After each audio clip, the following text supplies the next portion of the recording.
Hello, everyone. I'm Michael Serapio. The government's attempt to have its signature gun bill passed in the House before the holiday break failed. There are serious questions about the bill and its effect on hunting weapons, so committee members, they want more consultation. But as that happens in Ottawa, Alberta is now signaling its provincial prosecutors will determine when to pursue charges under the Firearms Act and not federal prosecutors. Take a listen to the Alberta Justice Minister, Tyler Dawson, followed by the reaction from Federal Minister David Lametti. Their actions are targeting Western Canadians for a reason. This is about shoring up their own political support. To do so, they seek to divide us. Western Canadians versus Eastern Canadians, rural Canadians versus urban Canadians. And Albertans have had enough. The federal government tries to stick to its lanes. Whether it's on this or any other matter, we do make an effort to stay within federal jurisdiction. We've had some success with that jurisdiction being upheld in the courts, and we expect the provinces to do the same. So, to talk about the issue, let's bring in our journalist panel for this week. Robert Fife is the Ottawa bureau chief for the Globe and Mail. Susan Delacourt is a national columnist for the Toronto Star, and Tyler Dawson is the Alberta correspondent for the National Post. Hello to the three of you. Hello. Hello. Tyler, I'm going to get you to start us out here. Minister Dawson says the government will not be directing Crown prosecutors. Rather, they'll be providing advice on how to proceed with firearm charges. Does this fall under a constitutional challenge, or is this just political theater? Well, I think it's probably more on the political theater side of things. And the reason I say that is because, they're not forcing prosecutors to do something one way or the other. They're setting out sort of guidelines where they think that these charges would be justified and where they wouldn't be. And then the prosecutors, the Crowns remain sort of independent on this. So what they choose to do sort of remains to be seen. But I would also just quickly add that this isn't entirely unusual or unheard of. British Columbia largely didn't prosecute cannabis offenses for a long time. Quebec in the 1970s and 80s didn't really prosecute abortion when it was still a crime.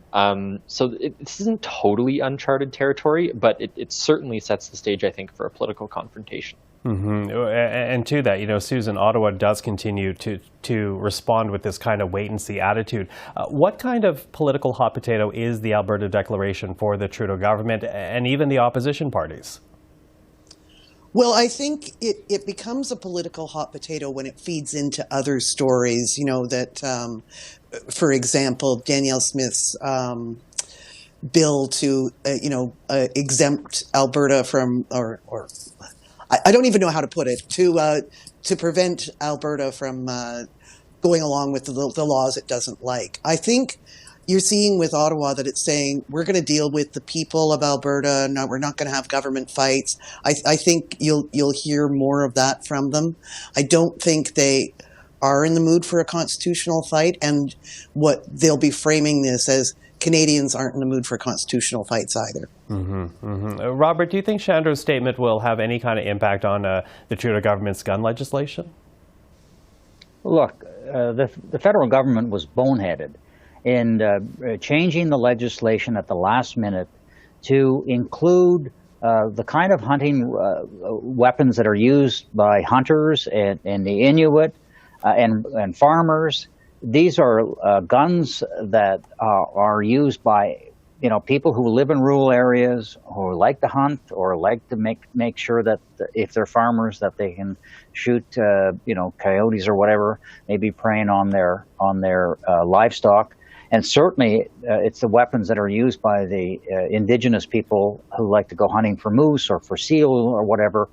And it's mind-boggling that they didn't go and ask a couple of rural liberal backbenchers to say, what about this? If they did, they wouldn't have done this. And it feeds into a narrative for Danielle Smith that this government is out of touch with Alberta, out of touch with rural Canada. So they've gone back to the drawing board on that.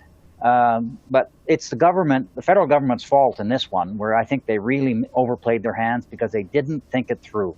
So it's obviously something we're going to watch. The House has risen for the year, so we're going to watch that in the new year. Let's talk about healthcare as well. And Susan, I'll get you to start us off on this because, Ottawa and the provinces, as we all know, at an impasse right now.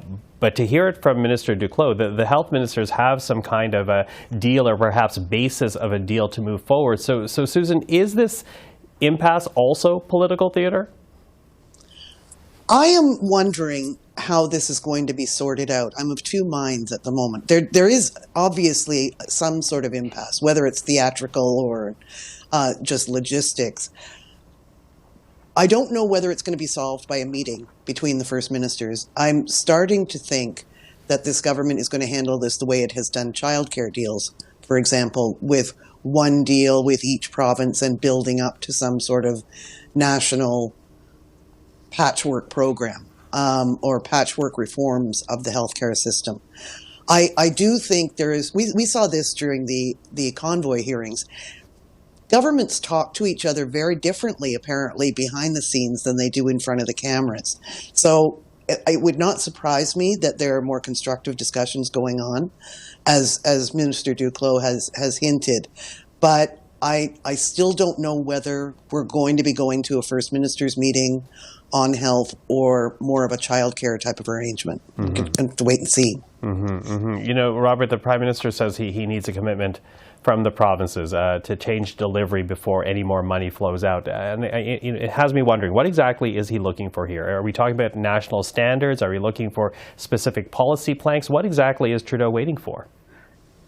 Well, I mean, they're looking for there are solutions out there that fix the healthcare system. It's been provided by healthcare professionals, from doctors and nurses, and the feds are looking at it as well. And what they're saying is, look, let's have a modern data sharing system between the provinces so we can streamline the process.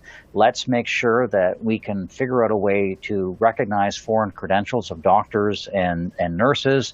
And let's do more about retention and training of healthcare officials. Those are kind of the three or four main issues that need to be resolved in this. And, what we're seeing is political games between, which is the same old stuff we hear all the time between the provinces and the federal government over money. And I agree with Susan. I think the federal government is simply going to say, you know what, we're not going to do this anymore. We're going to cut individual deals with individual provinces to achieve our goals, and we'll cut checks for provinces who agree to do so. Tyler, I'm wondering, as someone outside the Ottawa bubble, how is this stalemate being perceived, do you think? I think people are mostly concerned about the stuff that doesn't have anything to do with the deal at this moment. I think the issues are emergency room wait times, and the issues are children's hospital overcrowding and surgery cancellations and things like that.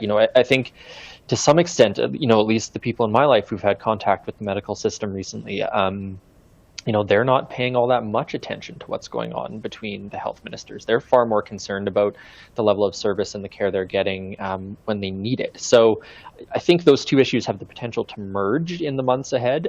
But, at this moment, I think that most people are more concerned with sort of the immediate issue in front of them, and not sort of questions of money and funding and agreements on data sharing and things like that. It seems like too much, when you're struggling to find a family doctor or waiting for 8 hours in an emergency room. Yeah, but I think that goes to the question of, who does this fall under? Who are people blamed for this? Is it the provincial level or the federal level? What would you say to that, Tyler?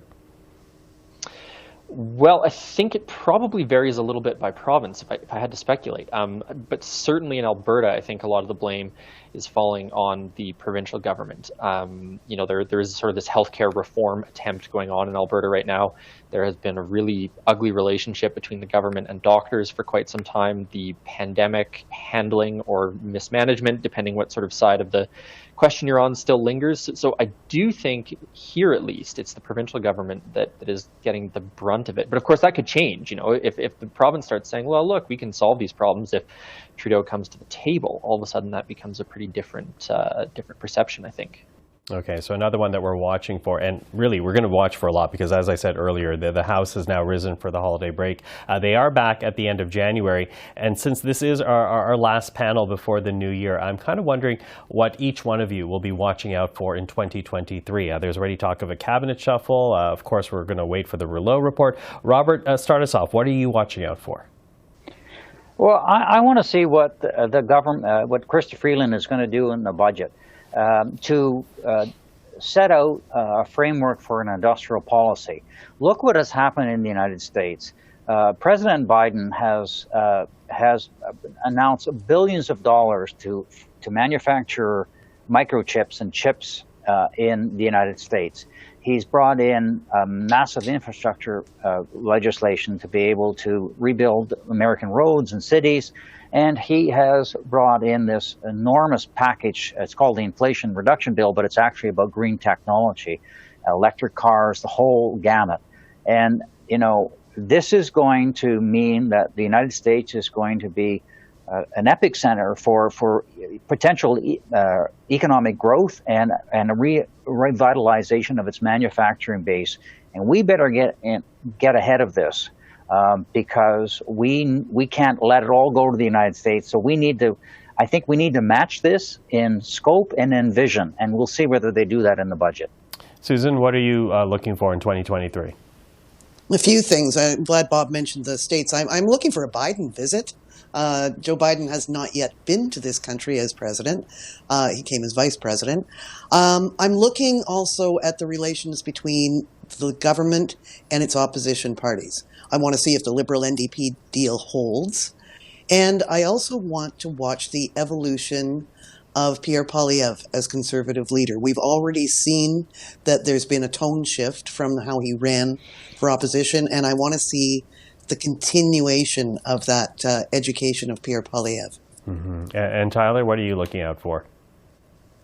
I'm going to have to put a bit of an Alberta spin on it. I'm interested to see what the Liberals and the Conservatives do once the Alberta Sovereignty Act begins to be used. Do the Liberals finally see an advantage to really having a fight over this? Does Pierre Poilievre see an advantage to sort of backing the Alberta approach, or is he going to try and stay out of it? So I think that is the dynamic, at least from where I'm sitting, that I'm going to be keeping an eye on next year.